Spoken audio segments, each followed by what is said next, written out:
ధర ఎక్కువైనా తక్కువైనా చెడ్డదే.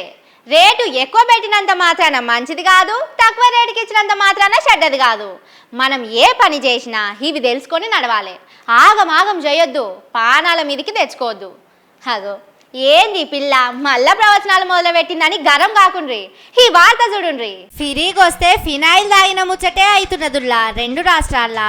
ఈ నడమ కోళ్లకు ఏదో రోగం వస్తున్నదని ఎవ్వరు చికెన్ సెంటర్ దిక్కు కూడా చూస్తలేరు. చికెను గుడ్లు కొంటలేరు. మంచి నాటుకోడి తెచ్చి ముంగట పెట్టినా తినాలంటే భయపడుతున్నారు. పాపం కోళ్ల ఫారాలు పెట్టుకున్నోళ్లకు ఆమ్దాని లేకుండా అయింది.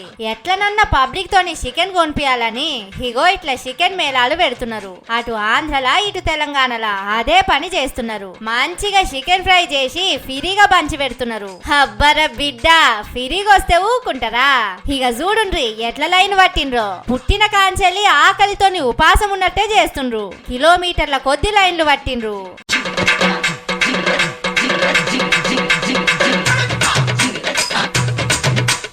కోళ్లకు రోగం వచ్చింది, పోయి తింటే మనకేమన్నా అయితదనే కొనుక్కొచ్చుకుంటలేమాయే. కానీ ఇట్లా ఫ్రీగా పెడుతున్నారని ఊరికి తింటే ఎట్లా చెప్పుండ్రి? మనం తెచ్చి వండుకున్నా గదేనాయే, వాళ్ళు ఫ్రై చేసి పెట్టినా గదేనాయే. రోగం వచ్చేదుంటే ఏది తిన్నా వస్తది. ఇట్లా ఆగడు పడ్డట్టు చేసిరెందుకు చెప్పుండ్రి? 4 వద్దులు చికెన్ ముక్కలు తినకుంటే కడుపు కొడతదా ఏందో ఏమో పోన్రి. ఫ్రీ అంటే చాలు పానాలను పక్కకు పెట్టి ఉరుకుతున్నారు.